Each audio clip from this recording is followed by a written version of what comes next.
Yes. Right? We are Yes. live. And nobody's here because it's 5 minutes to. But we're going live early so that the Woohoo! notification will go out to everybody's device and they'll see, oh, Happy Paper People is live now. Wait, what? It's not even 12 yet. They're early. Yes, we are, because we wanted 5 minutes to say hello and do all the stuff so we could get started right at 12, because we have tasked ourselves with a big job today, and we're going to need the entire hour. There's that So, royal we. well, since you're sitting here with We. me, I felt it appropriate to say we. Okay, no, let me rephrase that. I have tasked us with a pretty Thank big you. challenge today, and we are going to need the entire hour to do it. So, yeah, we want all the time we can. So we started at 5 minutes to. At 6 o'clock. At 12 o'clock straight up, we will start what we're doing. So if you are watching on the replay, you may go ahead 5 minutes and know that that's where we'll start. Go to the 5 minute mark, since we've already killed a minute. Go to the 5 minute mark of the video, and that's where we will start our actual demonstration today. It's a fun one. For some people, it'll be fun for those watching. Exactly. I'm really putting Sylvia and DM on the spot today. I know I am. And I appreciate it. I appreciate you being willing to help. Glennis? You're not on the spot, Glennis. Yeah, no, I wing it, Glennis. I said Sylvia, Glennis, and DM. No, you didn't. Yes, I did. Go back and replay. Yes, I did. Somebody here, you take your YouTube back. Glennis just got hearing aids, so maybe she heard it right. Did you hear it, Glennis? I didn't hear you say Glennis. You didn't? Now, how come my YouTube hasn't even come up? How come my YouTube hasn't even come up? It says live in 4 minutes. So it's not, it says live in 4 minutes. It's not even starting yet. No, I've got live chat on mine. Mine's on. Everything's live. On YouTube? Yeah, on YouTube. Okay, and it should be. Mine is just not cooperating. Let me go out and go back in. There we go. Because it should be actually live right now. Wilhelmina, hi. We do have somebody here. Hi, Wilhelmina. Hi, Wilhelmina. Good to see you, Wilhelmina. Wilhelmina, were you here a minute ago when I said I do want to? I am putting Sylvia Glennis put her on the spot. Now you're putting her on the spot, right? And I do appreciate them being willing to help out with this and be put on the spot. Oh, we were waiting. Wilhelmina, how you doing? I hope you're good. I'm gonna wait like 1 more minute because we started 5 minutes early so that we would have 5 minutes to say hello to everybody. You know what? I think we should do that every week. I'll start scheduling it 5 minutes early. We'll tell everybody that's what we're doing. So they'll start getting here 5 minutes early. That way at 12 o'clock straight up, we can start whatever we're doing and know that, we get in and get done. All is well with Wilhelmina. Yay! That is very good to hear. That is very good to hear. Okay, so this one is all right. So it is almost 12 o'clock straight up. So we're gonna get started, whether everybody is here or not.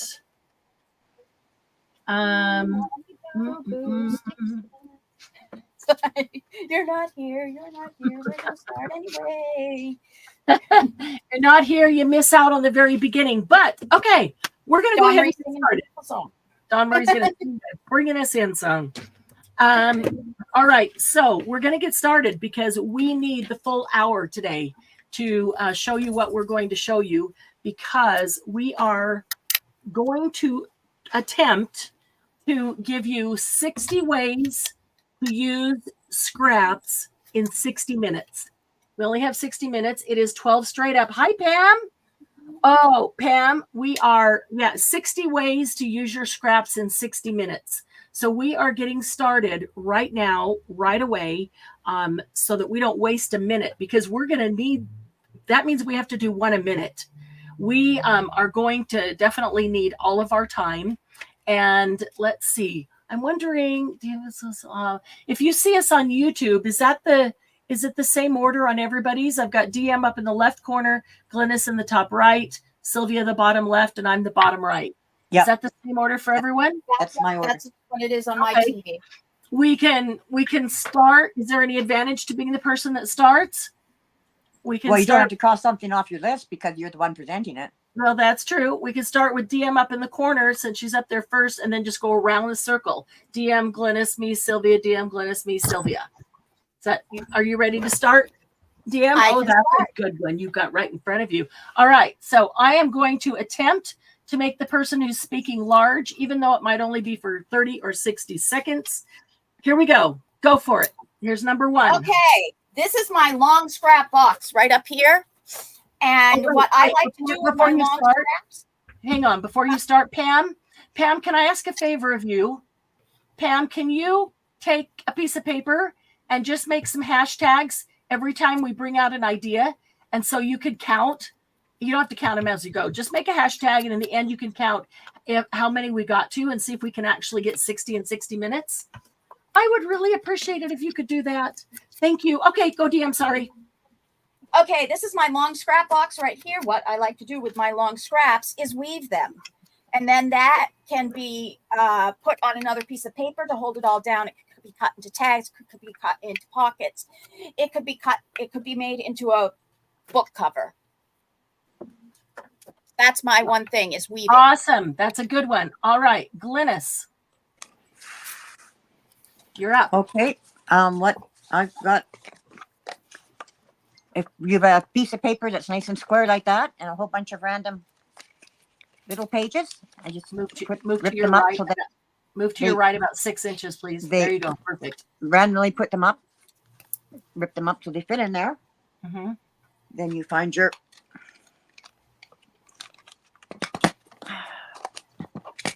the stapler.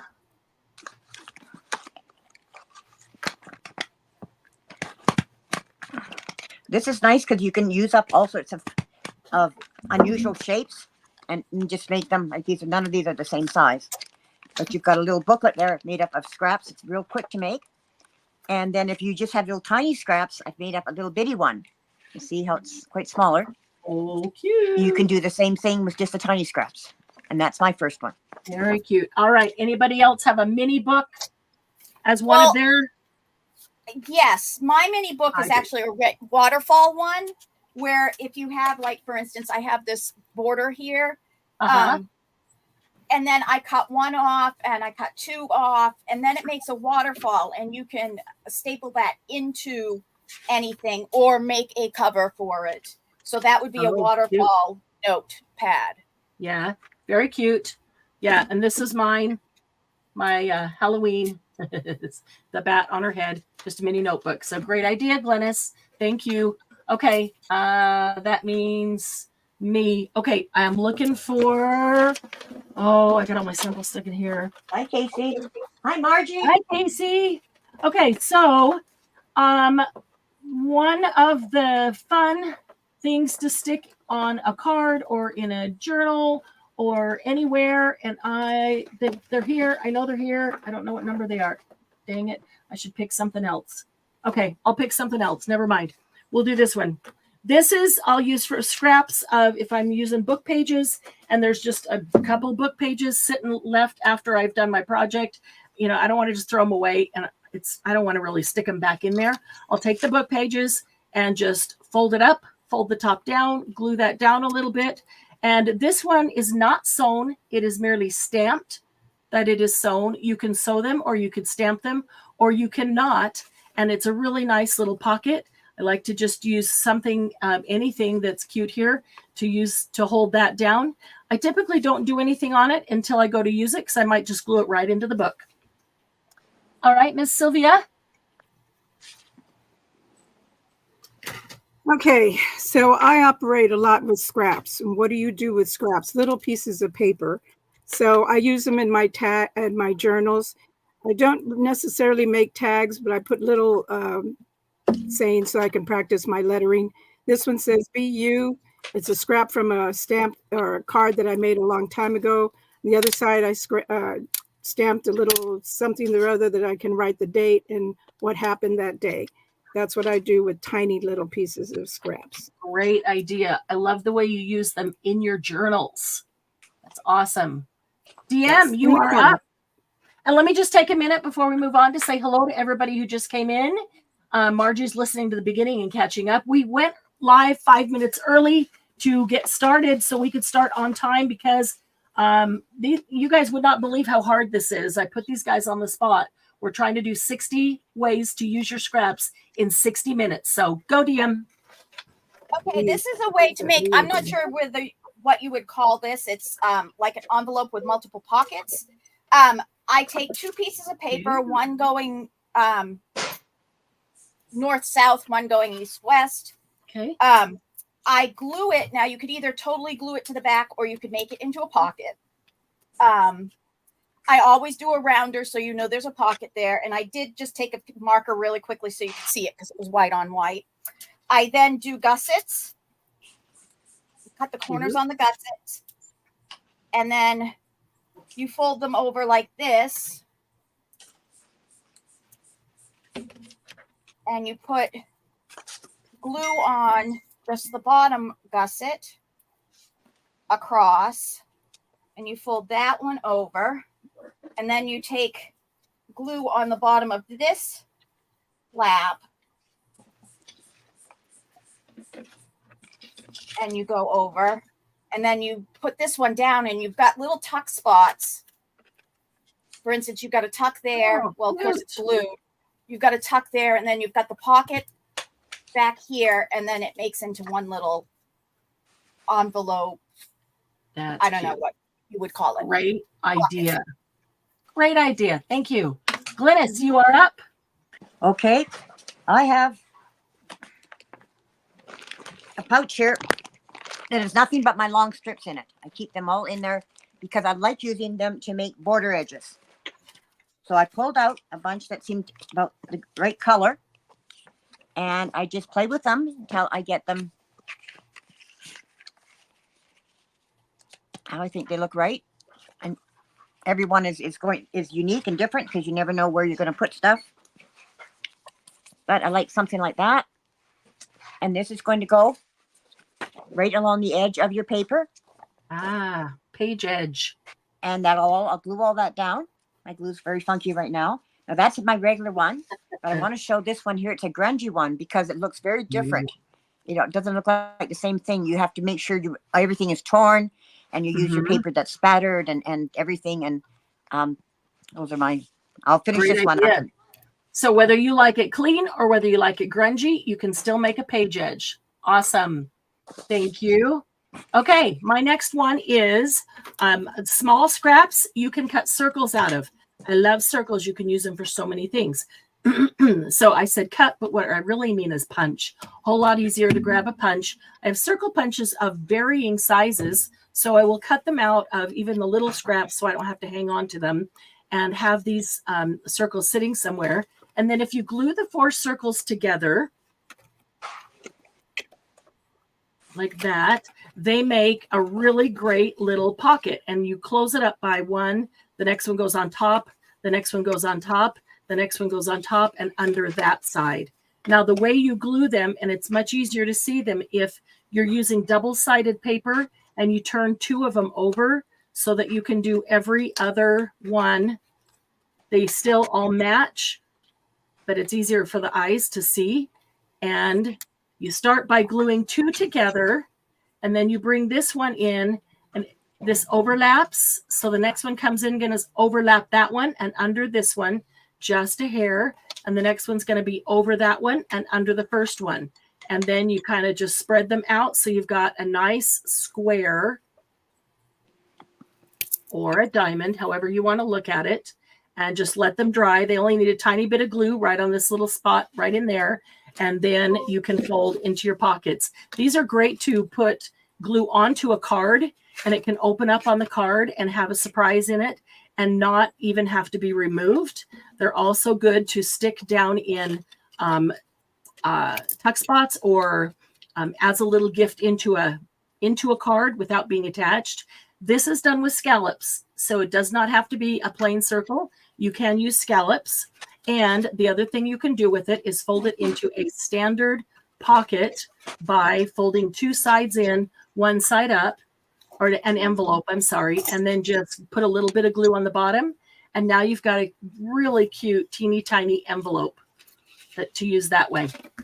All right, Sylvia, you are up. Okay, I too like to collect strips, and I do strips when I want to make a dangle to put in my journal to separate subjects.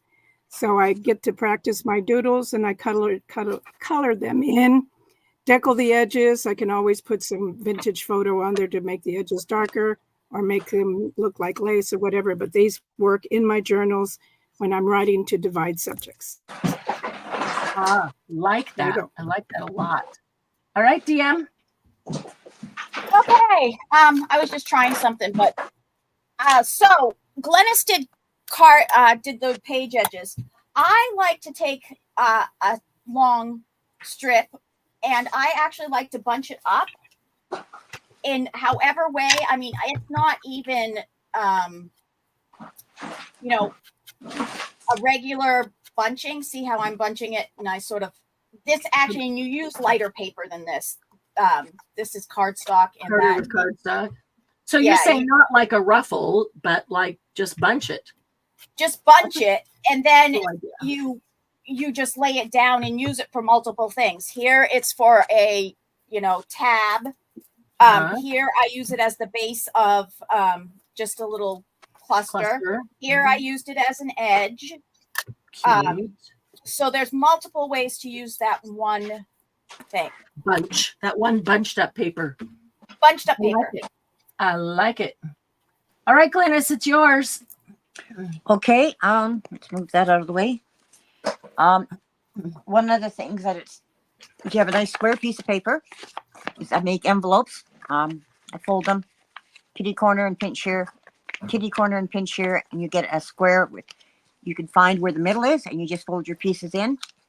Get the middle,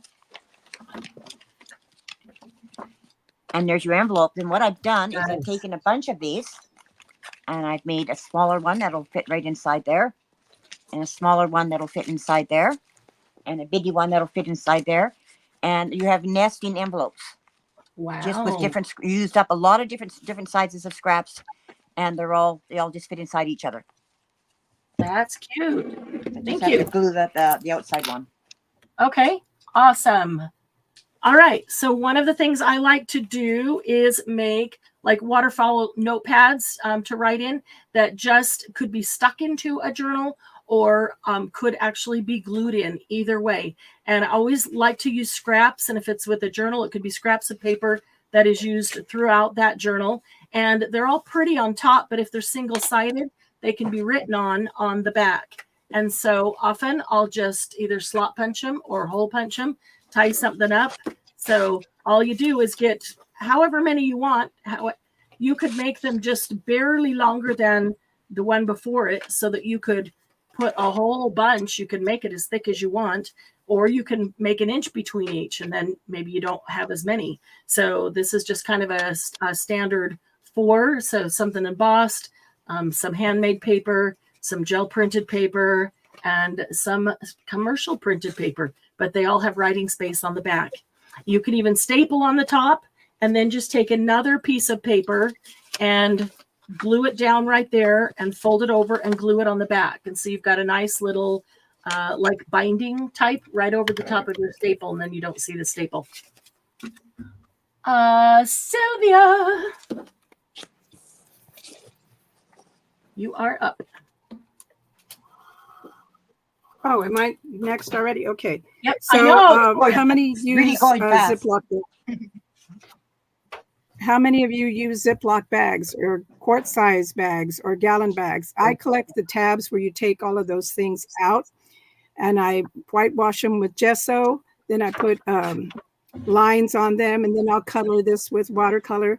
Then I will use this in my journal to write down life events, a party that I attended, who was there, so forth and so on in my journal.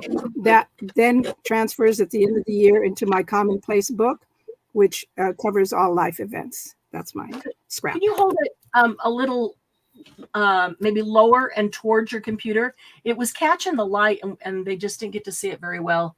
It might just be because it's picking up a glare. Oh, that's yeah, cool. because it's white. It's just picking up a glare because it's white. Yeah, because it's very pretty. Okay, let's see. It's playing right now. Well, but you know the idea. I love the concept. Yeah, Sylvia, that would be DM is next. There you go. Okay, everybody's been talking about scrap pieces of paper and making them available. This is actually what I for drawing and coloring on. This is what I call my paper pile. And yes, it looks just like a pile of paper that's thrown down there, but they're actually just glued randomly, however they fly. This one here is actually glued to the one below it. Awesome. And you just keep flipping and you just keep finding where they're glued to. Like this one is glued to that one. This one's glued to that one. And you actually don't even glue it to the page. You glue it maybe to two behind, but it makes it look like a big random pile of paper just sitting there. And it isn't necessarily. So I don't know what you would call it. It's like a thrown together pile of scraps. Something that works. I like it. All right, Glennis. Okay. I'm using. I end up with a lot of lace scraps because I use a lot of lace on my in my journals and my doily books. So this one is just real quick. You can make clusters out of them the same way. My glue right now is acting up, so I won't get a lot of glue down, but just put them up the same way you would a paper cluster. Oh, you've got a Margie glue then, huh? Yeah, that one. I don't think I'm going to get any glue out on that, so I'll just place them where I want them. I have to redo this. And the little one, and that's there. And this is one made out of paper. Again, it's a grungy style, but it's a little cluster, and then I could put a flower or a butterfly or a bird here, and one made out of lace. Awesome. Hi, Jen. I don't remember if I got to say hi to Casey. I saw you come in, but somebody was talking, so hi, Casey. All right. Okay, so this is one of my favorites. I love doing this, and there's so many variations of it. This is a triple or a quadruple pocket. Depends on whether you glue it on, and then it's 1, 2, 3 pockets. Or if you just glue the sides, you have a fourth pocket in the back. You can also just glue 2 sides and have a big old fat tuck there.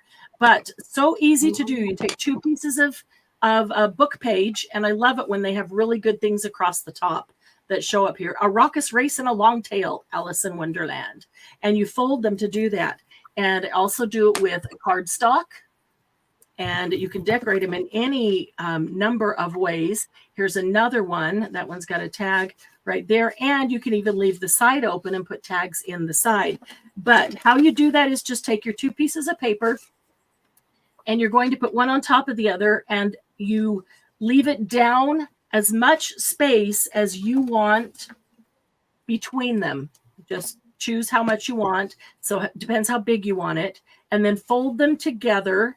Just fold them up in half and put as much space on the next one as make that equal to the top one.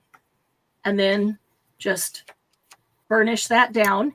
And then all you do is glue all the way up the sides. That's it. And then you can add whatever you want. Now, this one in particular actually is a 6x6 piece of paper that is folded in half. It's just the variation on it. And then folded with another one. So when it gets folded, there's actually 2 in there. So there's a pocket right here. So this is cut out. There's a pocket here and a pocket behind it. So this is like a 6 pocket one. Let me grab something here.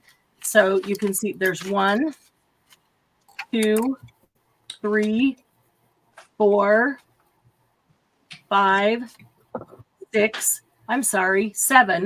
And if you don't glue it down, 8, because these are also fun as floating pockets. So that is the reason that I put the tab on the back. Before gluing it down, all I did was cut circles and put a circle on the back of each one of these. I put a circle right here and notched out the front ones so that you can tell. Otherwise, if you looked at this, you couldn't tell that there's a pocket there. So notch this out and put a tab on the back. Notch this out and put a tab on the back. That's all I did for that one.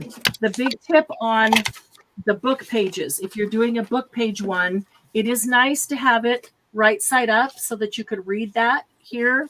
So you just want to make sure that your pages are actually right side up so that you are reading them.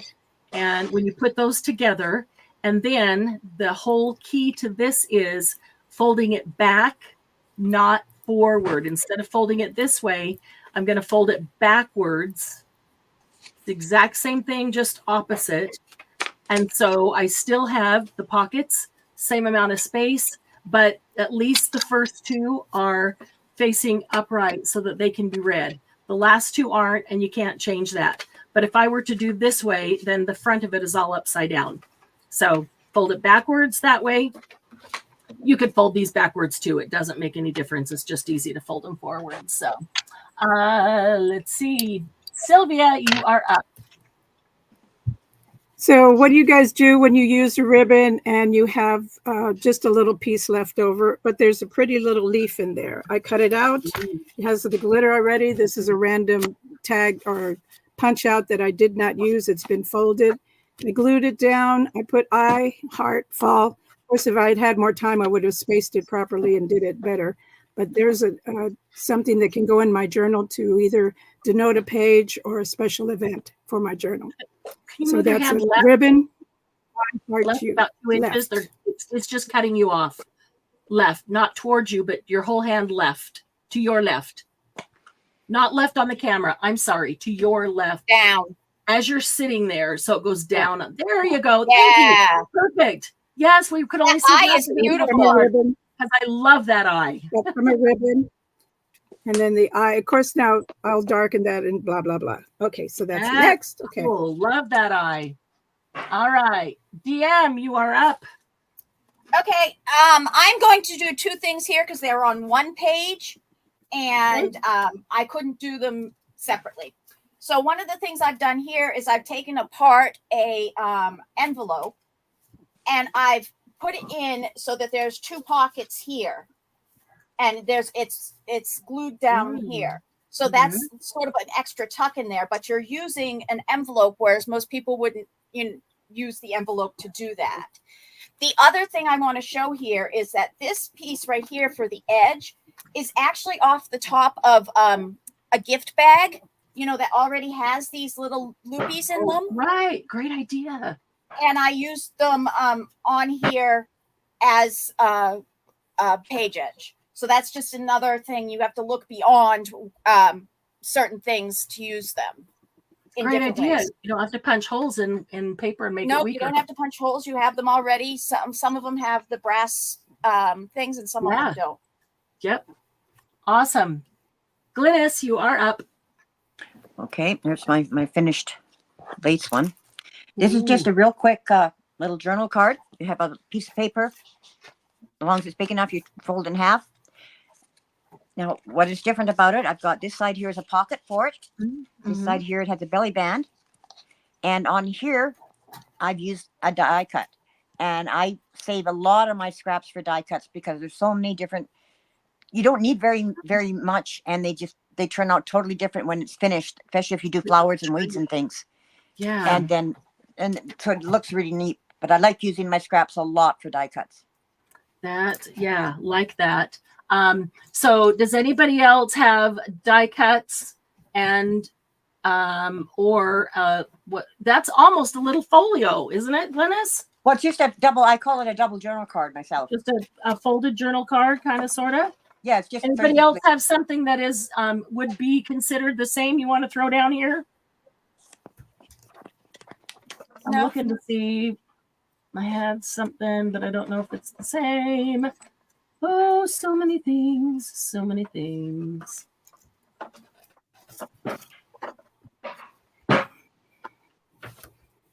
Don't find it. So, okay. So then I guess it's my turn. Awesome. All right. I'm going to do the most simple envelope in the world. One of the very first things we all learned when we started doing junk journaling and making our own books. And this is an envelope that doesn't even have to be sealed. It is actually like a faux envelope where you just take a strip. And I love this because it's a journaling envelope.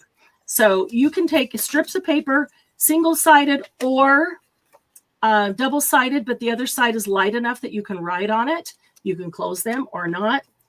I love doing this with the wide strips. Make them teeny tiny. You can make them great big. And all you do is pick whichever end you want, bring those two together into a point, assuming you can bring them together in a point. Should have already scored them ahead of time to save 15 seconds that we don't have to waste. Bring them together in a point, all nice and tight in a point there, and glue them down. And then all you do, you can decide how big you want this, but we're going to fold it at the top there, and then we're going to bring the bottom up and put it right before the fold. Don't bring it up to the fold or it gets caught, and then it does that. It never really closes. But bring it up just below the fold. Fold this down. You can turn this into a paper clip super easily. You can paper clip it on and let it be floating. You can tuck it into anything. You can actually glue it right on your page. So when you open it, you could just write on that as journaling space. All right, Sylvia, it is your turn. Okay, so I didn't finish this, but again, this is another tag that was left from a scrap. I dry embossed it, and then I'm going to paint the petals in and the things with my markers, outline them in black ink, and then I can always journal on the back, but I'll have to put another piece of paper on the back in order to journal on it. But that's another way you can use your scraps. I don't often think about embossing the scraps. That's a great idea. And I love how you're coloring with your markers right over the top of the embossing. Yeah, and then outline them with black pen ink so they can pop. Oh, I want to see that when you get all that done. That's very cool. All right, DM, you're up. I'll post. So here's another piece of scrap, and it's from an envelope with a window. I've made it into a belly band here, but if you pull it apart or you go over to the next page, I've actually made it into a tab on this side. That's a pocket. Oh. So that you can see through. So it's a belly band with a tab pocket on the end. Cute. Very cute. All right, Glynis. Mine is kind of similar to that in that if you have you need a long piece of paper for this one. And so I'm going to use 2. And what we do is we fold it over your page, and it's going to be an over the page pocket. We're going to put a pocket on this side, and we're going to put a pocket on this side, and it just slips on and off your page. And that's my I have one in here very much like that. Okay, here. You can show it if you got it right there. If I can find it. So this book that I'm going from is a total 100% scrapbook. That's what this is right here. Is that it's one, and then you can slip it up and off, and it's just on a smaller piece. It's on a flat. Awesome.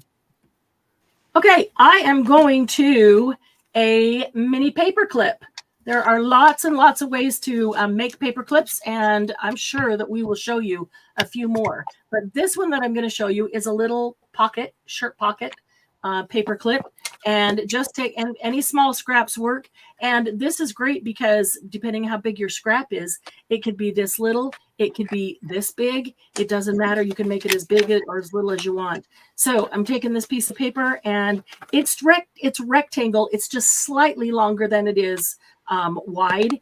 But if it was square, it would just be a little bit wider instead of being quite so rectangle here. So honestly, the scrap size is not as relevant as you would think.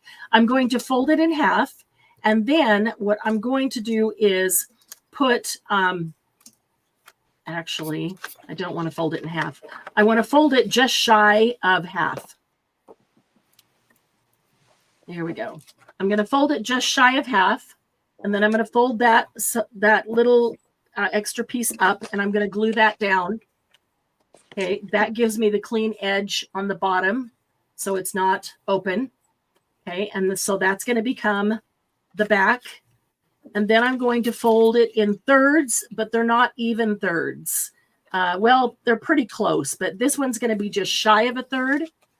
And so then the second one's going to be just maybe a little bit more than a third, but I don't want to fold it all the way here.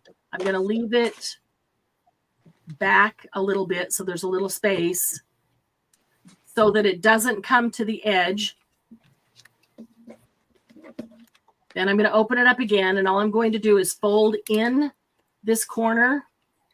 You could fold it out if you wanted to make a collar, but on this one, it's like a hidden collar, no collar pocket. And then when I fold it back,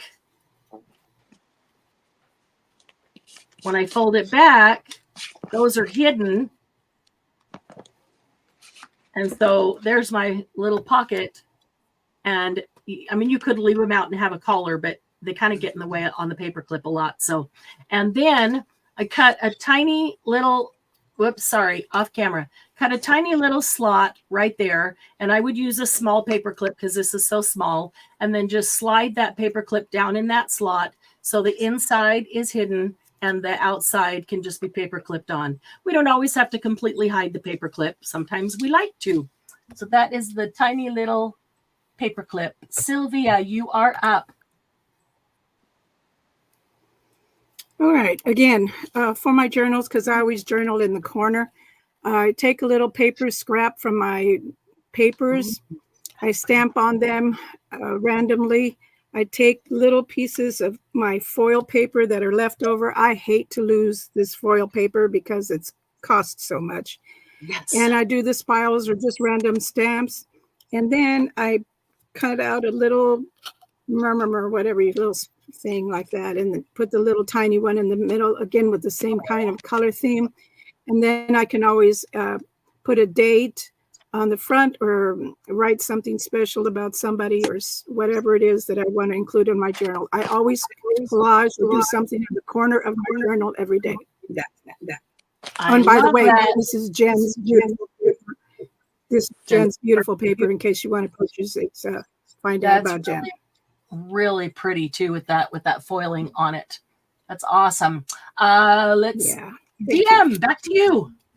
Okay, I love corner tucks. Love them. I use them very regularly. You can see I've used one here in the book, and I just wrapped it around the corner. You can see the line that goes there, and then it's hidden with this. But this one right here is made out of a piece of wallpaper. You cut it in half to make a triangle. You cut a notch here and a little tiny thing here because you're going to make an edge. And then you're going to glue that down, and that also gives you some place to write. So you have a tab and a corner pocket for both sides. That's cute. Anybody else have a corner pocket bookmark you want to throw down? I will pull mine out. I do as well have corner bookmarks, tuck spots right there. And I love, sometimes you get a big enough scrap that when you make that, you get a little offcut. You make that, you get a little offcut. And you can make them in all different sizes. You can use them throughout the same book or use them in different ones. Or make little bitty journals to go inside your big journal. So I love making those of all different. They all fit on the same corner. They don't have to be large to go on a large corner. Anybody else have a corner one you want to throw down? Nope. All right, Glynis, it's all yours. Okay, let's move my. This is I always seem to have long pieces of leftover paper, cutting them up. So what I've done is I just fold it like you would a matchbox, but you make enough room at the top here. You can put your eyelet in, and I've decorated it so it's going to be a little tag, but it's going to open from the top, and you just put a little bit of glue right down there. Cute. Put your eyelet in here, and you've got a Matchbox tag. Oh, that's cute. That's very cute. Okay, so the next one I'm going to show you is so super simple. And this one is just cutting a piece of paper. You can make it any size you want. And sometimes it'll just be plain. And I inked it in a little bit of pink. This came out of a book, actually. And I looked at it and I'm like, oh, that's one of the very first things I ever made. I can tell. And it makes me appreciate all the things that I've learned since then. But there's nothing to it, no backing or anything. Just cut the rectangle for whatever size pocket you want and notch it out with your circle punch. And then you make a tiny tag that will fit into it when this is glued down. And I use a button, and you only glue the button on halfway. The button becomes the tab on the top. And so then if I glue it in, and that's just glued down there, you can grab hold of the button and pull this out real easily. And sometimes I will put them on a page and do this. I'll do, usually it takes 6 then on a page, 1, 2, 3, 4, 5, 6 as they go up and down. This is not straight, but you get the idea there. I did this in the owl journal. You'll see when I show the owl journal, but then they pull out both directions going each way. Depends on how big your pockets are and how big your book page is, of course, but that's kind of super fun with the buttons there. Sylvia. Okay, so random circle that was cut out. It was just blank. I colored it with my Stabilo pencil and used some my water pen to spread the color around. Added a little piece of tissue paper that I really like because it's confetti-like. Put it down on half the circle, put a spiral on there, and that leaves me room to write so I can put it in the corner page of my journal. Next. I love how you make everything usable for writing in your journal. You didn't know Sylvia actually writes in her journals. Not everybody does. I won't call Margie out, but Sylvia writes in her journals. DM, you're up. So I like to make pockets for my journals out of things that you normally wouldn't see. This is out of a magazine, and the dog's head was so huge, I wanted to use it. So I actually used it. I put it and made it as a double pocket, one on one side. And this one's a real pocket. This one's more of a tuck in. But you use something really big, like you've used all the stuff around it, and you have something very large that needs to be used. Scrap. A huge scrap. Awesome. Glynis. And I wrote in it. See, it said Wolf and Art. Yay. Glynis, you are up. This is my last one. What I did is I just pulled a pile of scraps out of my box to see what I could make out of this. This one is this goes with something else. I see one like this. I visualize either a folded card or a nice corner spot. Here, I would just cut it all the way down, make a pocket on the side. That shape I would probably put on top of a card and make it into a journaling card. So this is, obviously going to be a corner spot there. And this piece here, I would make a corner spot, but I could also make a little card here to go in it that matches it. Oh, yeah, cute. So that's my stuff. Very cool. All right. Oh, I'm next. I was going to go to Sylvia. Okay. So often if I make my 12 piece of paper, cut off and use part of it, and I end up with, maybe a big 3-inch strip that's cut off. So I like to just fold it in thirds and make a simple folio out of it. And you can jazz that up as much as you want. I always do something on the front so it looks like a little book. And this one I had something tied around it, and I don't know where it went. But an easy belly band out of another offcut from the same paper there with some lace down the middle and some pearls, a pocket in the center that you can stuff, and a little, I think it's probably a Project Life card, just like ATC size over here, that you could tuck a bunch of stuff in. And then on the back, just do a nice little collage with some of the other scraps that you have around. And you got a great little folio gift there. DM. Okay, this right here is, I thought yes, it it's was- a tag, but there's actually something to this tag. You take 5 pieces of paper, cut them into the size of a tag, and you have 5 bases. And then what you do is you put all 5 of those pieces together and you start cutting. So this is just a piece of random paper that I decided to do. So you 1, 2, 3, and then 4, 5. And then you take those 5 pieces and you start putting them down. So then you can look at this. My 5 pieces of paper, Abigail. Here are the 5 pieces of paper in the corner. 1, 2, 3, 4, 5. And then you have these 5. And you just make sure that each one tag has all 5 pieces of paper. And it's almost like doing it's sort of a collage technique, but it's also, you can do it so quickly and you can get rid of a lot of paper with it. So take the white one you just cut and just set it on top of those tags like you would do it. Because I know you always start with right. I don't even know how they are because I just because you put them out of order. So when she does that and cuts down 1, 2, 3, 4, 5, she'll start on the left one and put down piece number 1, 2, 3, 4, 5.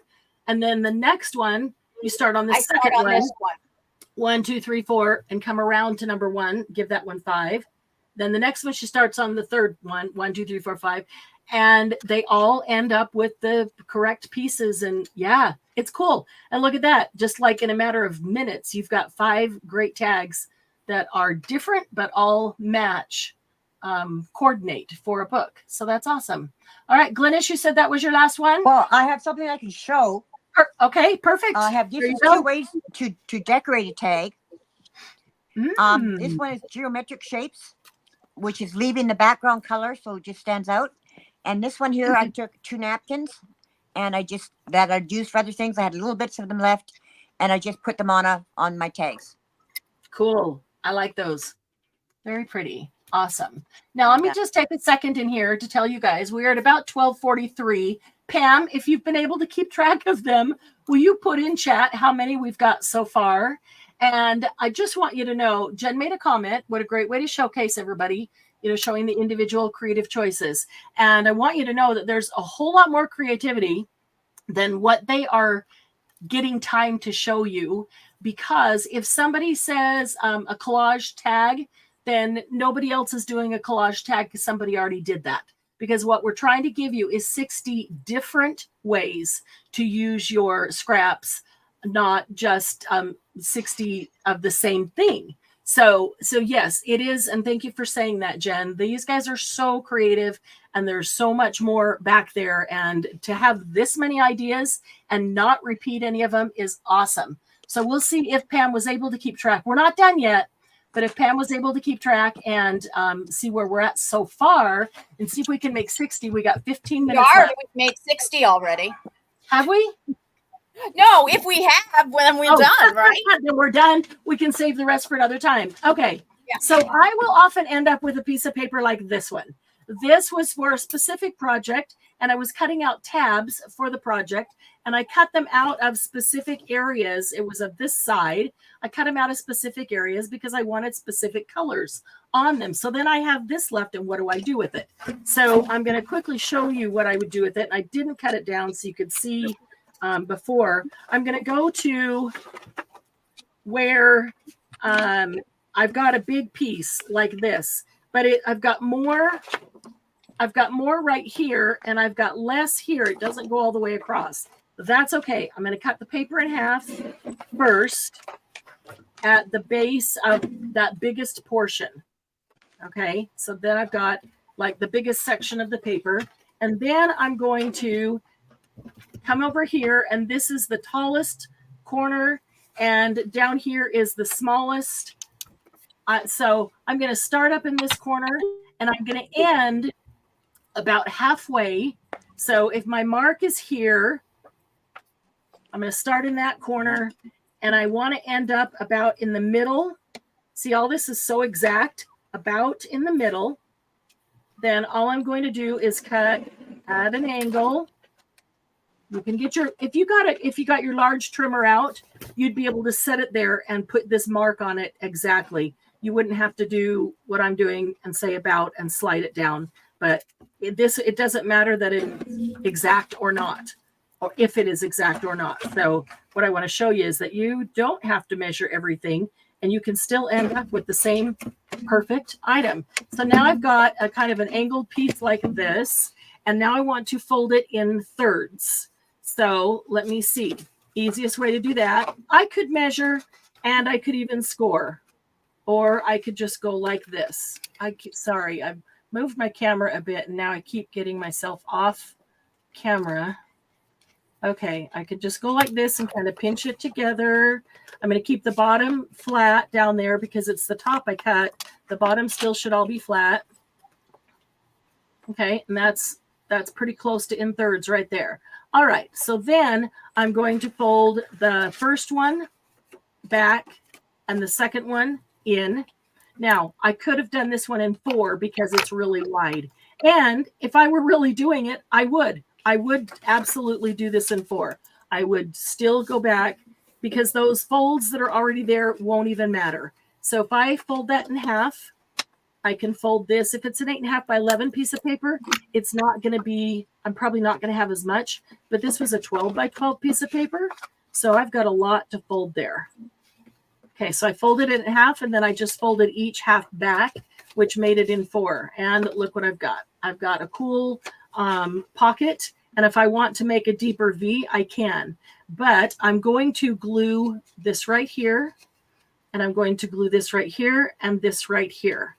And so when I go to use it, I've got a pocket here, pocket here, pocket here.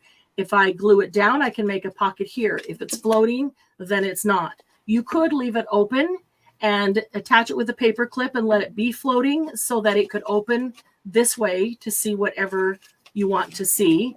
I really like it though. And you can also fold it the opposite way and see which way you like best. Oh, I like that way much better. I like the solid being the accent piece. And it also depends on how you want to decorate it. If you've got a lot of decorations that you want to put on the front to coordinate with your project, then you might want that solid on the front. So another multi-tuck pockets. Pockets is, all right, DM, you are up. So when I make an envelope, I absolutely love making gussets for it. But sometimes I don't like to do it out of the paper that that I'm using. So I will take my little scraps and I will have gussets pre-made. And all you do is, especially if it's got like this color and then it's white on the side, you fold it in on top of each other and then you fold it out so that you can see the color. And it doesn't even have to be pretty or perfect. And then what you would do is that you have these separate and ready, and then you can just attach them to whatever you want to make a pocket for the gussets. So you could use this on a page and just glue these down, and that would make a pocket. You could use the gusset on multiples and put multiple gussets in, and it could be a fan, open up like a fan. But yeah, I use a lot of little papers like this to make my gussets and have them just folded scraps sitting there you can grab. That's cool. Yep. That's a great idea. Okay, Glennis, did you have something else? No, I'm sorry. Hey, that's okay, because you might think of something while we're going. That's why I ask. Okay. So this is about the absolute simplest journaling spot that you can find. And you can make it of any size, and it's kind of like it looks like a little garter, which is super cute. You can decorate it any way you want, but it's just a long rectangle piece of paper that has been folded in thirds and given a cool outside and a cool closure with the pearls. So the outside is really what is most beautiful, and that's what everybody sees. And in the inside, it's just more journaling space. Great. And you can make this even teeny tiny. It does not have to be large. Sylvia, you are up. So my husband and I go to a lot of cooking events, and they always hand out tickets so that we can eat. So I keep a lot of memorabilia from the catering events that we do or that we go to. And these go into my journals because I can stamp all over that, color them, doodle, whatever. And on the back, I can write where we went, the date, and what we ate. And then I sometimes get a little tiny photo and put in there what the line looked like, or what different types of food were served. So that's one thing to do with spare tickets, because I really don't like these suckers, but I get them all the time. If I can, one more thing for my journals. Sometimes when I'm writing, I get interrupted, and I have little pieces of cloth like this. And what I do is I cut out different things from magazines or papers or just journal fodder, glue them to the little pieces of paper, and I always have something heavy to anchor it down. So it's not a bookmark per se, but it's a place where I can mark my journal so that I can get back to writing when I have time to finish. And I have lots of these floating around in all my different journals. That's a great Okay, idea. one more thing. You just gave him a twofer. We're still going to go round and round. You're going to get more turns. Okay. If they're different, let's keep going, because you already gave him a twofer. So on the little tags that I punch out, and then I punch out too many, I watercolor on them and then draw just random things, little stick figures and dots. It doesn't take much to draw. That's another one that I turned into a tag. Now this is watercolor paper, so you can use a stabilo, or you can use watercolor, and then your India ink, draw a flower, color it in, and you've got a tag. Pretty. And you can also use your washes on your doodles and turn them into journal tags or journal cards. Small enough to go into a journal. Yes, that is beautiful. Okay. That is beautiful. On the tickets that you were doing, I didn't bring out any tickets, but I love that you write on the back where you got and what the event and all of that. I always forget because we go to so many different things. Well, I learned this from my mom and dad. When they would go to different places, they would keep the menus. Oh. So when they were during World War II, wherever they ate, I have all of their menus on some of the ships that they rode on in the East Coast too. So I love collaging a napkin or rice paper on the front of those too. It's fun. Deanne, you are up. Definitely. You are up. Okay, this is when you have a large piece of craft paper, or you have a large extra piece. This is from a book. I cut a piece off, so you really don't want to see that on the inside. What you do is that you make your own topping, and I'm calling it a topping, by literally just folding it and making it sort of look weird. And then this one could be folded this way, then this way, then this way. And then you put that on as a pocket or a tuck in, or like this one right here is, part of the page. But you take that piece of paper and you mold it to make it different, and you use it differently. So you could actually make these individual tuck spots, and then have this as a big pocket. But that's what you can do with something big. You just start folding and make multiple tucks or pockets in one thing. Piece of paper. Yeah. Awesome. Okay. Okay, I've kind of got something. Okay. All right, perfect. Let's go right there. There you go. Just went through a bunch of coordinating scraps and cut triangles out of them. And they magically become a very nice little corner pocket out of scraps that you might have been too small to do anything else with. That's cute. And you could do it on both sides, and then you would have a double-sided one. Yeah. Yeah, I didn't think of that, but then you can stick something big in it, or you can tuck things on both. That's cute. But I really like trying to find ways to use up pieces that look like they're too small to be used. Yes. Yep. All right. So when I do a project with a rice paper, I often end up with little pieces of rice paper because I'll tear what I want from wherever it is out of the rice paper. So I end up with little bits and pieces here and there of rice paper. I don't know what to do with them. So I started taking these. These are canvas and this one is burlap, and they're just cut into tags.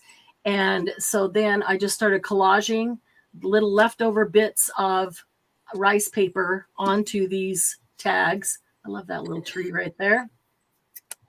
Need to put a little bee on that one and it'll be good to go. And so it's just as a base. And so I don't have to hang on to those little scraps of rice paper. Now they're on something, they're ready to go. And I can just go through all these bases and find one that happens to be the right colors or the right style for a project I'm doing, and then just embellish it. Let's see. DM, you are up. Okay. I think Jen made this and I pulled it out because I didn't feel like having to go get my origami book. Oh, yeah, I had one too. So making origami out of your little tiny pieces, if you have a book, or you can go online and do it. This could be a corner pocket. This could be put on the page and something could be tucked into it. It could just be in there. And when you open the book, it goes and falls out. Cute. Yeah, Jen made a bunch of those and brought them to retreat last time. Thank you, Jen, for letting me use it. Yes. Yeah, I use napkin scraps for those as well, Jen. Glennis, anything? We'll be next round. Okay. Okay, so this one is a tab. The tab could be used on a tag or it can be used on a page edge. So this is what it looks like over here. And so, you know, standard tab that you see, you could make it rounded. I like the tab like a file folder. And this is just a scrap of paper, and it just is kind of feels cool. And so I had stamped all over the paper for the project, and there was scraps left, but the stamping, they really look cool. So I just folded it in the center and then just cut with scissors. The tab doesn't have to be perfect. Just cut a tab shape up on top. And then just decorated like with some of the leftover handmade paper and sari silk and things that were in that particular book. And then you could just put it on the top of a tag or on the edge of a page. And it's actually decorated from both sides because you see that. I mean, you could cluster both sides, but I even like it without the cluster, just as the page tab, but being really large. So it becomes a statement. All right, Sylvia, you're up. Oh, you caught me. So again, scrap of paper. That's okay. A scrap of paper, a scrap of something from my scrapbook that I did the edging on. It wasn't enough to do another 12 by 12 page, so I cut it just on a scrap of paper. Again, going to life events, weddings, or baby parties, luau's or whatever. I always like to write down what happened during the event. So I put during, throughout the event. You can cut these out of different books, or when you get those dictionary things, you can cut out all the different words. So I put these down with glue. Then I can denote what happened. And again, it's another scrap of foil. Don't like to lose my foil paper, just so that it coordinates. So it's during, throughout the event, and this is what happened. So-and-so danced with this person. This baby cried during baptismal, did not cry, something or other to go into my journal during a life event. That's cute. I like that. Thank you. Yes. Okay, scraps of all sizes. Sometimes you keep itty bitty scraps just because the paper is so darn cool that you can't bear to throw it away because you love the paper. Usually anything black and white for me. And I really did not the back. That's okay. You can tell that that's Minte, but I really, actually, that was the front. I really liked the back of it. This black, like embossed metal was really cool looking. So I took that little scrap, got another one. This one is embossed from embossing folder. Has the months of the year, and I had just been playing with, trying out some new media. I don't even remember what it was at this point. Probably Tim Holtz something or other. And then a little tag that was left over, just sitting around. I don't usually put an eyelet, because that'd be 3 eyelets, all 3 of them, but I'll punch a hole and put a little bulb pin and maybe add a little charm. And this is a perfect little dangle to add to something, and just adds just enough something, but doesn't take much, and it uses up the scraps. DM, you are up. So I'm gonna say we've already sort of said belly band, but when I do a belly band, it depends on what I'm going to put in it. Usually I know if I'm going to put something thick in it. So I always do a gusset in them. Maybe not necessarily the one that's going to go in the binding edge. That one might be straight and flat. So then what you do, and I like to do this with gussets, is I only put the extra paper that I put on it. I only glue it down on the edges so that you have multiple places to tuck things in. So you have a place to tuck there, back there, and there, and you can just keep going, to whatever size paper you have. So if you started with a really thick one, you could maybe go down, 4 or 5 times into,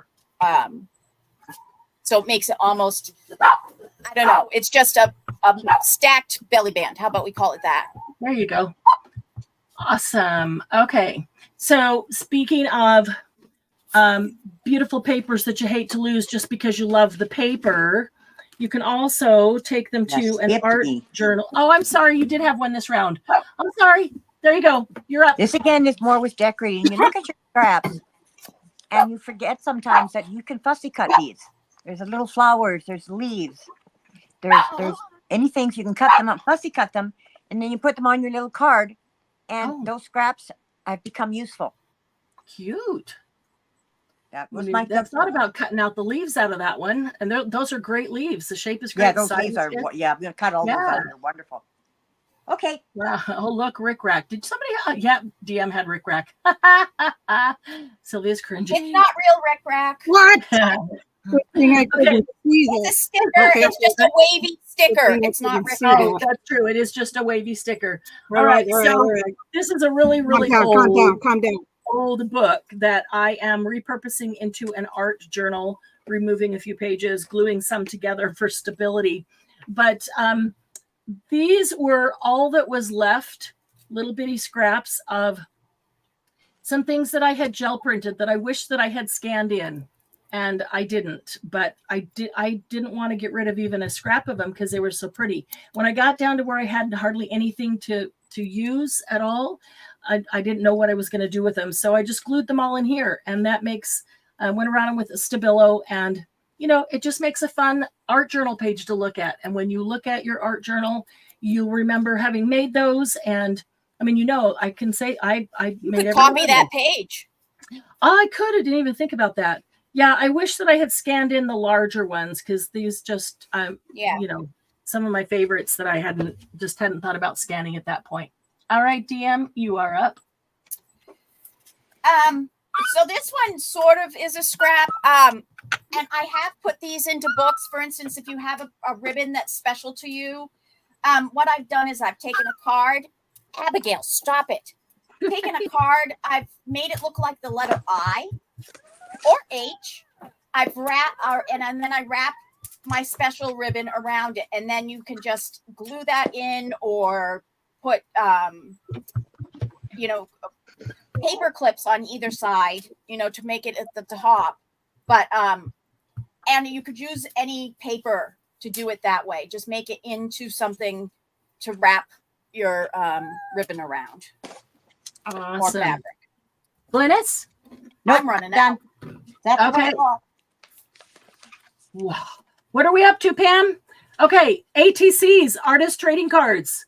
You can collage on them and have a great background. Collage on them, make the whole thing. This is just collage because it all goes. This is paper. It's all paper. Just added the ribbon and this tiny little enameled dilutions thing that I made. You can also use scraps of cool paper, book paper, music paper, graph paper, and turn it into a little journal card. So this is a blank for me to decorate when I know what I'm going to use it in and I know how I want it decorated. These are already decorated because the paper was there, and so they'll just have to wait for a project that fits them. All right, DM? Oh, well, I'm sitting here and I see. Oh, this no, piece- I'm sorry. I skipped Sylvia. Whoops, Okay, sorry. go, Sylvia. There, Sylvia, you're up. Okay, so sometimes you print paper in your printer and it doesn't come out good, and it's still good paper. How do you use it? I cut it so that I can put it again in the corner of my journals. There's a little fabric scrap. There's another little scrap, another little tiny foil that I will use every inch of my foil paper. Do you know how expensive this stuff is? Okay. So I put lines there so I can also write. And again, it's just a little space for my journal so that I can write something down different from the daily, like if I saw an eagle or if I took a walk and picked up leaves, blah, blah, blah. These are little tucks that go into my journals. Perfect. DM, you're up. Next. Oh, so we haven't said make them into collage fodder yet. And this, you find a small piece of paper and it's got something cool on it and you like the design of it, but you don't necessarily like it all over the place and big. You take that small piece, you make it into a leaf, make it into, something that you need to, you can glue on and do things. So it's a little different than Glennis because she already cut it out, but and it was already there in a different way. I like it. Yeah. I like it. All right, we're hurrying, guys. We know it's 1 o'clock, right after 1 o'clock, and we are hurrying. Paper beads are wonderful for perfect. scraps. Yeah. And I want to show you just a couple things. You can make them with small holes in the center. Sarah is the master of these. You can make them with large holes in the center in case you want to put cording through them. So I love using the gel prints for these. It doesn't take much either. This is a perfect scrap. I love the colors, the metallic pink and black. And to cut this, you get 2 beads out of it. You go from one corner and you're going to cut to the other corner. You'd be much more accurate and better on a large trimmer, but doesn't matter. It'll work. Doesn't need accuracy. Right. It really doesn't. But just basically go from one corner to the other corner or thereabouts so that you have a long triangle type piece. That's what you're going to use. If you want a large hole for putting cording through, you're going to use a straw. If you want tiny holes for putting wire or chain or whatever, you're going to use a paper clip. And all you do is start it around. I'm going to use paper clip because these are small. A paper clip, a toothpick. You start it around. Don't glue it to the toothpick, please. You want to instinctually glue it to the toothpick because it's slipping and sliding at the very beginning. But just start it around the toothpick. And as soon as you get around once or twice, then you just put a tiny bit of glue right there, just so it'll, see, it slips off, then it will stick to itself. And then you just keep rolling. And every few rolls, just give it a tiny bit of glue. And then just keep rolling. Every few rolls, just give it a little bit more. And you just basically keep doing this until you get all the way. It's completely rolled up. And so you can see how it can be smaller on the outside and thicker in the middle. So you can shape your beads. You could put all down towards one end. And so you have a bead that goes from small to big. You could make the bead all the same width. Then you would just cut your paper all the same width, all the way down. Use a rectangle instead of a triangle. And you'd end up with a bead that's exactly the same, does not have that oval shape to it. All right, Sylvia, you are up. Okay. Again, that piece of paper that you printed it and came off wrong, little piece of coffee filter that you did or did not use, you have just a little piece, put it down over the paper. It enhances the green or whatever color it is. Use your foil cutouts. This is from a memo pad that I didn't want to part with because it's a pineapple. So I'm putting it down. Oh, and it bled, but that's okay. And there's the other foil. And then again, something I can use in my journal to write in or whatever. And back so that everybody else, because we're running out of time, I use my die cuts also to write small recipes or what I ate at different events. Collage on the back. These are jars. So maybe I had a jam that I've never had before and want to write it down so I can look for it either on Amazon or at Trader Joe's. So these are things that I put in my journal so that I don't forget the foods that I want to eat. That's a cool idea. I like that. All right. Jars. I'm going to give you 2. She just gave you 2, Pam. You got 2. And I'm going to give you 2 right now because we know we're running out of time. And so I'm going to give you 2. I just put that one together. And that is Inchies and Twinchies. So here's a Twinchie, which is just a 2x2 piece of paper. This was a large collage piece. So I can see all the book page that's collaged on, but it makes it nice and sturdy. And then I just took other scraps that were cool. This is an embossed gears strap, half a ticket.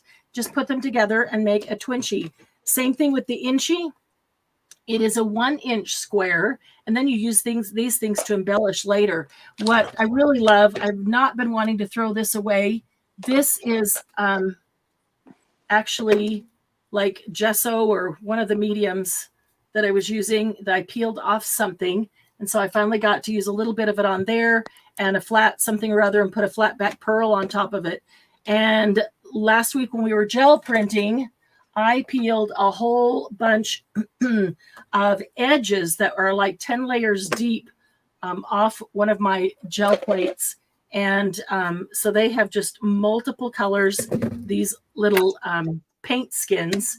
And so they're perfect, just these little tiny things to add to Inchies and Twinchies and decorate them. So there's 2 Inchies and Twinchies. All right, DM.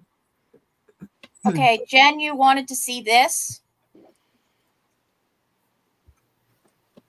It's just basically a heart with a line down through it. If you turn it this way, you can see how it looks like a heart. Okay. You can make embellishments for your book. Right here, I used a piece of paper to make a bustle. Cute. Okay. Right here, I used a piece of paper to make a kilt. And right here, I used a piece of paper to make the actual letter. That's cute. So I guess that's Scraps of paper. That might be my last one because I'm right now I'm pulling things out of. Glennis? No, I'm done. Sorry. Okay. Sylvia? Any more? Just to finish it, there's a little scrap of material that I found, and I glued it down. Another bunch of, because I punch a lot of stuff out at one time, so I have an access to put in my journals. So again, this is something that I can use to either write a little poem or a quote down in the corner of my journals. Awesome. All right. I do have several more. So if one of you thinks of one, let me know. And as soon as I get done with these, I'll pop over to you. Mini file folders. And I make these of all different sizes and basically just cut any, like this one is really rectangle. Sometimes they're not quite that rectangle. They're a little more square, but you can make it any size or shape that you want. And you can put in the side, you can make a tiny little corner tuck that you can stick something in there or not. If it's a little bit larger, I might even staple in some leftover scraps of coffee dyed paper so that they can be used as little notepads or a little writing space. All right, so then coin envelopes. Love making little tiny coin envelopes out of scraps. So you can do all sizes. This is kind of a standard size coin envelope. It is made from a scrap, but it's still, pretty big. It's a standard size. It's ATC. It's like 2.5 by 3.5. And I love just using different closures on all of them. So even if you end up using more than one in a project, if they have different closures, then it gives the eye some fun. So sprayed paper. I loved this paper, and this just was all that was left over, so I didn't want to lose it. And you can put little closures on them. Just Sylvia was talking about punching things out. This is a punch that is a heart. And I'm going to, oh, it looks like it got caught in the glue. I'm going to have to stick something sharp in there and make sure it's not. Anyway, they can be tiny, they can be large, does not matter. Also have, I showed you a teeny tiny pocket on a paper clip. This is my original version is like the size to hold a gift card. And so I make these to put gift cards in to give those away. I also love to just pop them into a journal and just glue them down. And you can stick a piece of folded up coffee dyed paper in there so that it's writing space that's tucked away that is not visible. You don't always want everybody to see all your writing space. Okay, let's go to a few tags. We've done a couple of tags. I think somebody already hit tag that's collaged, and it's not a huge collage. It's just like some scraps. I had one thing of flowers left, some little scraps of book page, but they can make a nice little tag without having a whole bunch. Layered tags. Don't forget about layered tags. Take a couple of coordinating pieces. The back sides are coordinating, and you can layer them together, and it just changes the look. And you can leave the center for writing space if you want, or just embellish them as double tags. Another thing, I'll do this a lot with a project that uses some specific colored paper. And in fact, you'll see my process here. So I just cut out whatever was left, cut out, and used it to make some tucks in. So this is one piece of paper and just the scraps on top of them. This one does not go all the way down. It only goes to about here. And then this one on top of it. So now you have two full pockets that go down. And then all that was left of that one was this piece. So I put it on the bottom of one to make a pocket. I keep those little bitties till I know I'm done. This is the part that was cut off of that right there. And so I kept that. And there's another one in there. So even the little teeny corner, that's actually probably the corners from those two, tucked them in there because I wasn't done with everything. So I could still use those. Like Glennis said, those would make a nice little corner tuck. Or I could make yet a third tag that would go in the same journal and just embellish it with that. So out of the scraps, I can get 3 tags that coordinate for the same journal.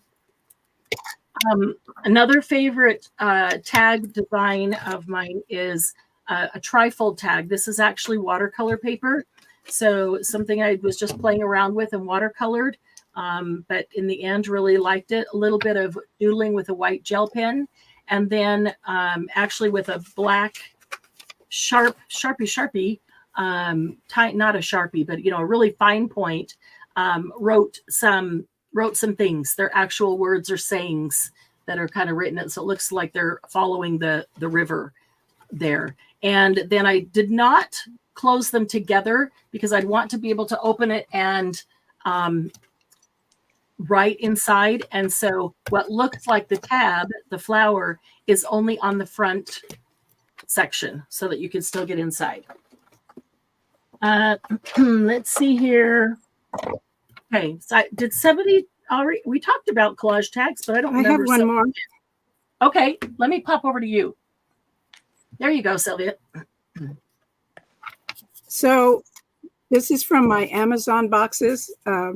It's a tab of some sort. I don't know. It came off of a box, and I thought, oh, look, this could make another good little mark place for my journals. So I gessoed it. I used my Stabilo pencil with water, put another little copper foil, tiny little thing because I don't lose my foil, stamped my signature word, which is always, and now I've got something else to use in my journal. Very cute. And I have a couple and this things. is scrap. Oh, cute. Okay, let me pop over to DM. So she said inchies and twinchies, but you can also do stamps, especially if you have a special pair of scissors. These are actually hair cutting scissors, but it makes the edge of the like the stamp. So you can do this, but you could also make it with a basic one. And one way it cuts perfect, one way you pull it and it makes longer tassels. You can see that. Yeah. And then, so then you could actually like do the same thing and stack them up. Yeah. The other thing is she said she got a tag from from something from Amazon. Mhm. I take tags Mhm. that come off of things. I even leave Clothes the and things on sheets them, and mhm. and then I use those. And those, I guess, are throwaway or small. And Yeah. then I just use Yeah. my small paper to put on those. I have several of them in here. You decorate them with scraps. Yes, this whole thing is 100% scraps. This was my Mhm. idea scrapbook. So I've taken scraps, and they were all found things. And this is a box from a Aqual, whatever, and then you just put that on the back. You know, boxes, you use the small things that you find. This is from a box. Cool. An envelope. So You know, pull that so out that's too when we do things to make with junk. right. And the other thing is you can always take a strip and cut it and make it a fringe. Mhm. So you can, you know, just if you want something fringed, you just start cutting like this, which you could roll up and make it into a flower. You could Mhm. roll up. You could just stick it on the edge of your paper. So you also can make fringes. Cool. That's a good idea for scraps. Okay, so anytime I do a project, there's always lots of little leftover offcuts. They're usually little tiny pieces and little scraps. But especially if it's paper that I love, I hate throwing it away. So I will sit there and use all those scraps, and I will collage them Hello. together. Oh, I'm sorry, Sylvia. I went past you. Well, it's because I went from you to her instead of to me. So go ahead. No. I was like, no, I was agreeing with you about using your scraps, but I did want to say one more thing about tiny little pieces like you were talking about. So I stamped off when I was doing this and a little piece of paper. And the other thing I like to do is put them on clothespins. So that's my a great signature idea. word. And put it on my clothes. Well, you know, what do you give hoarders? You give them shelves, and after shelves, you give them clotheslines. So I'm working on clotheslines now in my craft room. So I will put some vintage photo around it just to zhuzh it up. It'll maybe some gold foil pin or something to zhuzh up the clothespin. But that's another thing to do with your clothespins or scraps, I should say. Oh, and one more thing. When I find somebody sends me, this is what from my Creative Memories demonstrator, and I like the flowers, and I'm still collecting for the blue journal that one day I'm going to make that I still haven't made. Cool. So I punch out anything that's blue, and one day I'll make my blue journal, and I'll have a whole bunch of blue stuff to drill from. Very awesome. There you go. Okay. Thank you. Yes, Sorry. I love this industrial paper. I did not want to throw these away, even though they were too small to do anything with. So I do them on other paper or onto, very commonly, I'll do them right onto file folders and index cards. I've got tons of index cards that, especially the Dollar Tree index cards, they're really thin and flimsy. And so I collage this stuff on them and it makes them nice and thick, but they're not too thick because they started out so thin.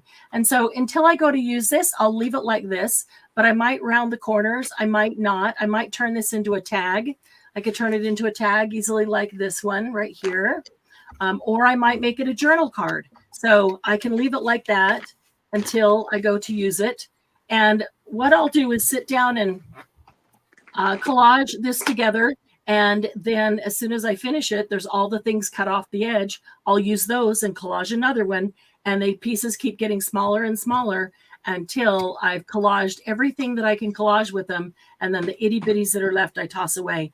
I usually end up with at least a half a dozen really nice size cards and tags just from the little bitty leftovers. And that goes great in the project. You can make little tiny ones if you only have a few. Christmas one, but at least it will go with the project, the Christmas book. You can sew over them. Here's one that will be a journal card. And so I'll just put some coffee dyed paper on the back, but I didn't so you could see that I just put it on the sewing machine and zigzagged every single piece of paper. You could just sew around it. You don't have to do every one of them. You could also stamp them with stitches. That would look pretty cool. More tags. You don't have to cover the entire tag.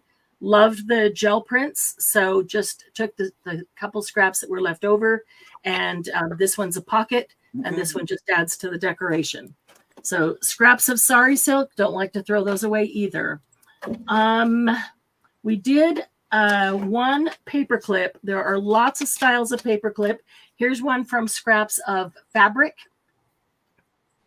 Just put a paper clip in. Just, you can pretty much stick, because it's metal wire, you can stick that through any fabric pretty much to make that kind of a hidden paper clip. And then this one can be used as a paper clip or not. So I'll give it to you as one, and you can decide whether it's two or not. It's a tiny matchbook. And so this actual one was made during a Tell Us What to Do. There's a snap, you can tell. And it was an actual matchbook. So there's a match made out of fiber. And so that was to be an actual matchbook. But typically when I make them, it would be more like this, where you open the matchbook and it's a little tiny notebook. So there's a couple of pretty dyed coffee pieces of paper, couple pretty coffee dyed pieces of paper in there. I like to put one at the beginning. You could write on the back. You can write over that. It's just coffee dyed. And then there's some plain coffee dyed so that there's plenty of writing space, even some Braille paper in there. And this is a small one, so perfect for just little notes. Or you could write a story that flows from one to the other. These can be used as a paper clip. They can be stuck in a pocket, anywhere, but they're just a fun way to use up scraps. All right. Okay, let's jump back to DM.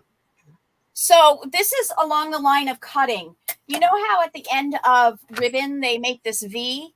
Well, you can make paper ribbon and just use that by cutting the V, and then it looks like ribbon. And you could put it, at the bottom of, page to make it a tuck spot. But by putting this little V in it, everybody in their head says ribbon. Yeah. So it's something up at the top, and it looks like a ribbon down underneath something. That's another thing, is that just by the way you cut a piece of scrap paper can make it something. Yes. Perfect. Yeah, Jen, paper quilting. So you can take these strips, of any size, and you could turn them into the log cabin. You could actually paper quilt any design, literally any design you want. You could also use them to collage any design. If you take a coloring book and there's a particular design you really like, use some paper that you love and collage them with that. Glynis did do clusters, and I like to, again, pieces of paper that you really love, but don't want to throw away those last ones. Put them together as cluster bases. Then when you go to use it, you could add shells or buttons or whatever it is. And just little things like this that don't look like much, this all together would be a perfect little cluster. Okay. I think Sylvia mentioned using scraps, using punches with scraps and punching out different things so that you've all got punches of all kinds. Besides the circles and squares, which you can use all the time, you've got all kinds of other shapes. I love to take leftovers and just punch tabs, both kinds of tabs, and just I kind of have a whole little container of them, and I keep them by the paper. I just clip them together. So if I want to go through them really fast to find a tab that is a particular color or design, I don't have to go through the 1,000 that I have cut. I can just go through packs of them, and they're by style. Belly bands, super easy. Love using strip scraps for these. A real easy formula for that. And this does not have to be on everyone, but if you don't know what to do and you're thinking, how do I know how to put together a belly band? You can start with something dark as a base, and then go something a little bit lighter than that.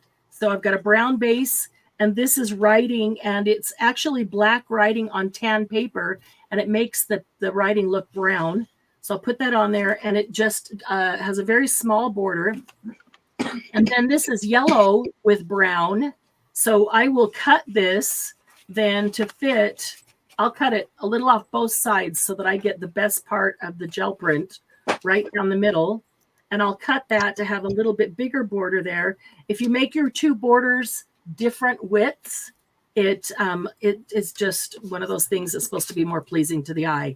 And then I'll typically leave it like that with those three on there, and I can tuck it away and then run through belly bands when I'm looking for something of a particular color or style. And then this is just a ribbon. I glued two of them on back to back, and then I can put buttons down the middle or shells or coins or gears or whatever it is. But if I leave it like that, it's only the base. And so I can customize it to whatever I am making. Here's one of my favorite ones. DM mentioned making stamps. And sometimes you get a cool piece of scrapbook paper that has stamps on it, and you can just take your scissors. If you have scissors with a wave on them, that works as well. And then just cut out your stamps. I will do that all the time with just a cool picture. Does not have to be a stamp, but I'll do it with a cool picture on a piece of scrapbook paper. But another fun thing is to make a stamp book. So like a matchbook, but it's a stamp book. And so this is full of stamps that are ready to go. All I have to do is cut them off right here with my stamp scissors. Every one of them is pre-cut, ready to go with whatever the design is sticking out that is to be the stamp. And so all you do then is go through your scraps and find, that'll be the thing I'd put over the top. Love this little bingo card. What a cute little stamp that is. And then butterflies always work as a stamp. When you go to use it, you could edge it with gold or black and it'll bring it out. You know, any animal is a good stamp. That's on the back and it's already got a border. So it looks like a stamp. It just looks like an artsy design for a stamp. And there's a stamp with some cancellation. I'm going to get a great big one for that one. And anything that has charts or graphs also makes a cool stamp. I'll cut it off right there. And then it looks like that's the border to the stamp all the way around. And seeds, it'll get cut off right there as well. So you just take all those, you put them together, staple the end, make sure that you're putting the end that is not the stamp together. So what I'll do is look at something and say, okay, that's the stamp I want to use. Then I'm going to cut up the side of that one, both sides. I'm going to cut across the bottom, and I'm going to cut that with my stamp edge, all the way up with my stamp edge. There's the stamp I want. I want to leave enough space to make my book, and then I'm just going to take regular scissors. That reminds me what end. So this one, I'm actually going to lose. Of course, I could take it apart and use it later. I'm going to lose that one because this is the stamp I'm prepping for. And so I'll take that, and that flat end is the end that goes together on all of them. They don't have to be the same length. They can be different size stamps. Staple all those together. Take a cute little piece of paper, put it over, and glue it on top or staple it there. If you want to staple it underneath so you don't see it and then glue it, or you can staple it on top. Then as I go to use them, all I have to do is take my fancy scissors and cut off that stamp, and it's ready to go. And you can organize those by design, by style, by color, whatever, so you can get to stamps super, super quickly. Couple more. I am almost done. I'm almost out here. Paper clips. Wanted to show you a trick. Some of you, I'm sure, know, but these are hidden paper clips, and they're just bases of paper that I loved so that when I'm ready, I can then decorate them to go with whatever the project is. This one has a pocket in front, but you can do the hidden paper clips, and you can make multiples at once by folding a piece of paper and putting paper clips on it. I'm going to put the short edge in front. I won't go through this whole thing, but we'll give you a quick idea. I'm putting the short end in front, the long end in back. I want them all to be the same. going the same direction. I'm going to separate them as far as the size that I want them to be. So I'll cut this branding strip off. And if I cut them right in the middle of those two, that's how big it's going to be. Okay, that's good for me. That's good. I mean, you could just say, okay, I'm going to do them all 2 inches apart. Great. Okay. So then this is going to get folded up here. I'm running out of room to put anything down. This is going to get folded up here like that. And then this side is going to get folded up. But I want this one, it's longer, and I want it to be a little longer, even just slight bit longer than the paper clip. Don't know how straight this is, and I know you don't care, so, okay. So it's folded up on both sides. And then this is going to get folded over here and glued right there. And now it is a completely hidden paper clip ready to be decorated. Before I do that, right at this point is where I will come in here and I would put them down on my paper trimmer and I would just cut them. I would already have cut it off across there. I'll just do this. And you can whip out 4, 5, 6 of these all at once. I would have cut the top off with my paper trimmer already. So I'm going to fold that down. Okay, glue that down. And now you've got a totally hidden paper clip all ready to be decorated. Unless you really love the paper, I'd be totally okay using this one by itself because I love the paper. But and you just throw those all into a container, into a pouch. I love putting them in a pouch and then just looking for the color that I want for my project, and I can decorate it. I know a lot of us aren't crazy about mass making. This to me is mass prepping. So I love to mass prep so that when I am making a journal, I can find things and customize them to that and bring them together quickly, but I don't have to take all the time to make each little embellishment and ephemera piece. So if I can mass prep and have 50 of those in a container, it's going to go a whole lot faster. Okay, we talked about making these collage for cards and tags. I also, with larger scraps, love to collage larger pieces. This is 8.5 by 11. And sometimes I really like the paper, and these all came from the same paper pack, and they were nice big chunks. So I just put them down like that, quilt-like. These were not from the same paper pack, and they were from my strip bucket. So I put them all down strips. I did sew between all of them, and this one I just did different stitches between them all. This one I did zigzag over the whole thing.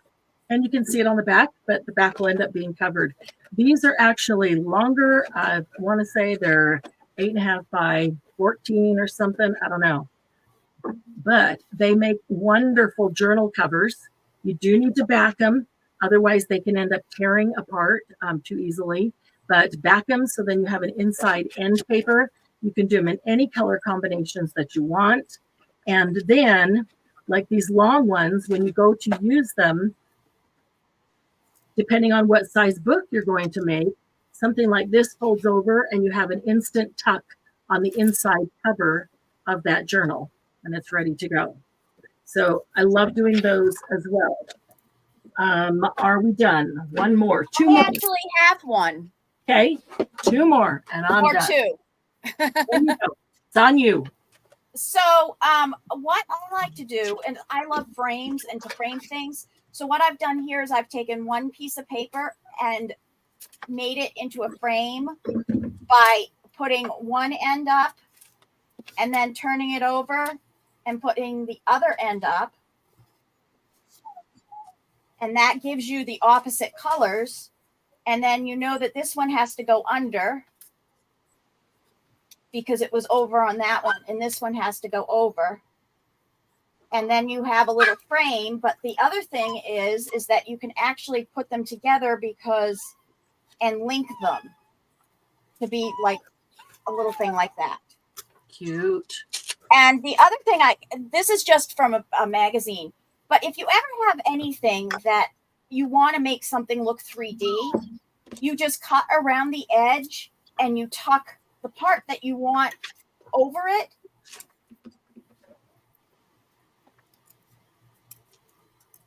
And then you can tuck things into it. So if I wanted to, I could do the same thing here with this girl and cut just halfway around it.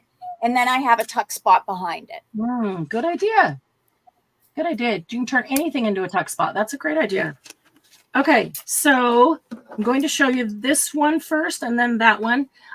Leftover scraps. This is just a punch with like the medallion punch. You could use a scallop punch. That would work as well. Scrap strip there. Like Glennis showed, a fold in half. Add a couple pockets on the inside with scraps. Take some smaller scraps, make tiny, tiny tags, and then put a piece of Velcro on. And you've got a tiny little, you could even put several pieces of coffee dyed paper in there folded and turn it into a little notebook folio. But that's just super cute.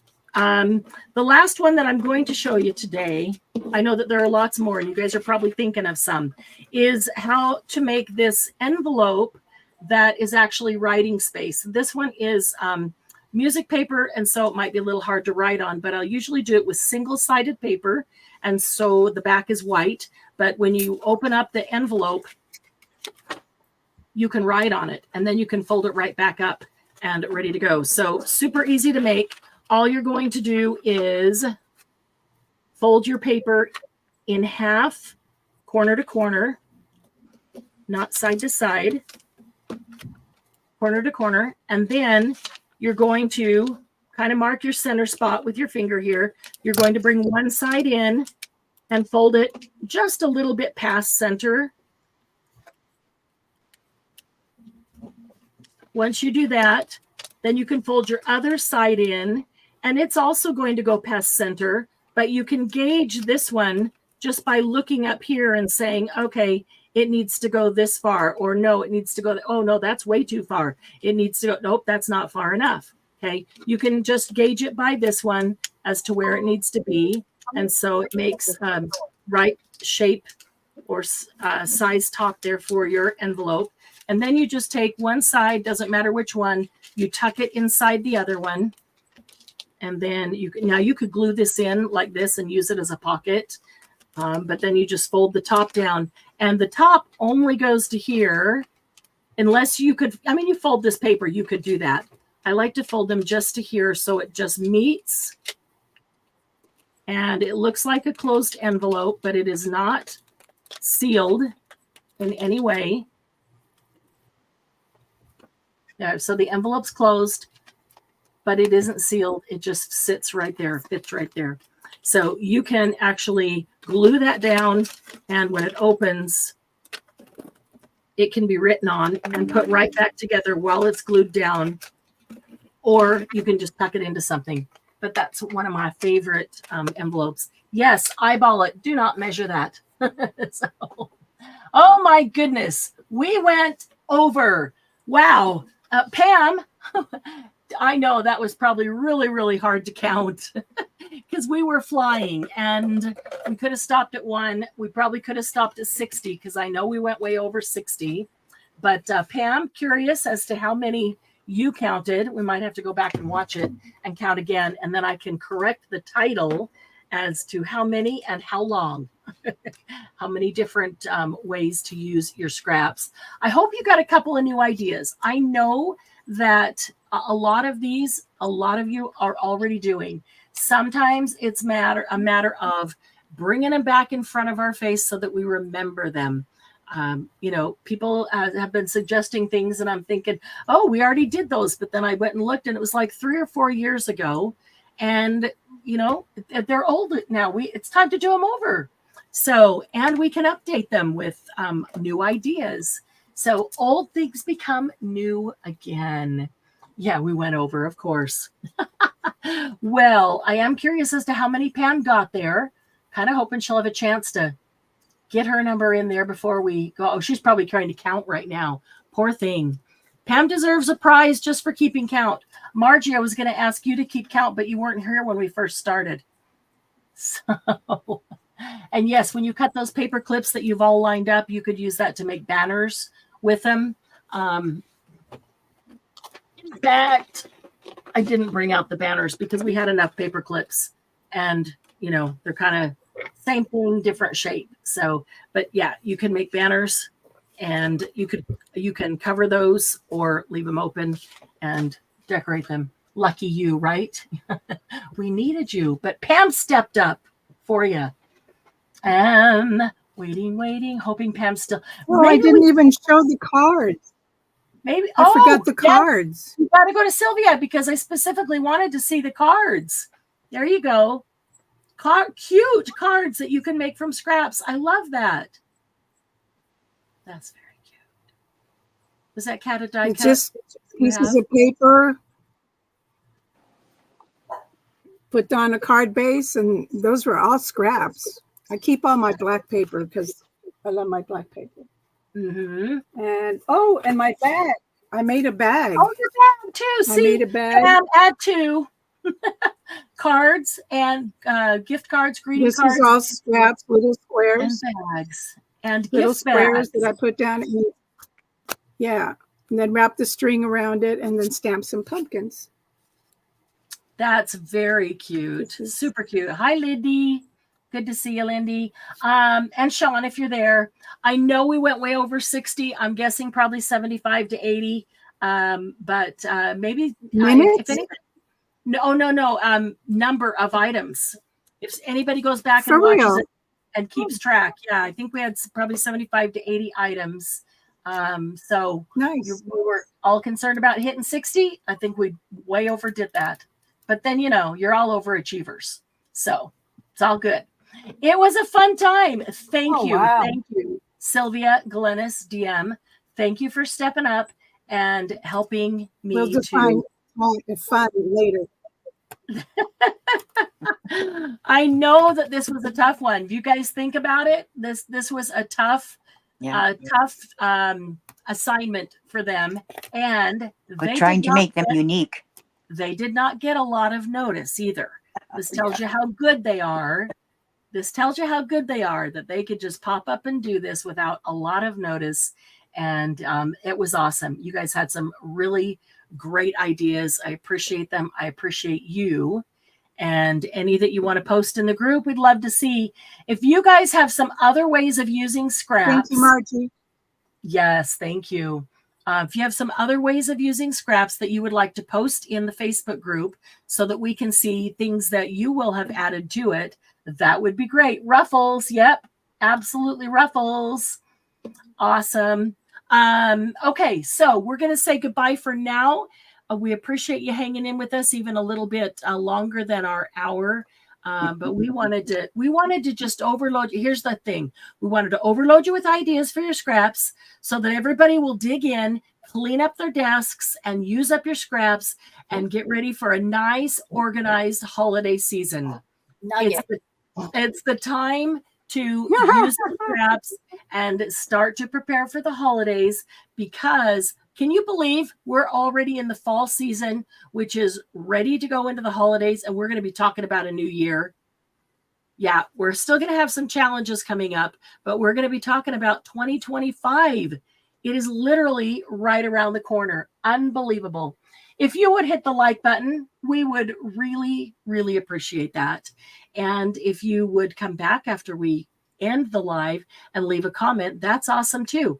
But the like button is what helps YouTube take our lives and put them in front of other people who are like-minded. And that's how we meet a lot of new friends. So we appreciate you doing that. Thanks so much, guys. And thank all of you for helping me on the panel. Really appreciate it. Goodbye, everybody. Have a great rest of your day and your week. Love you guys. Bye.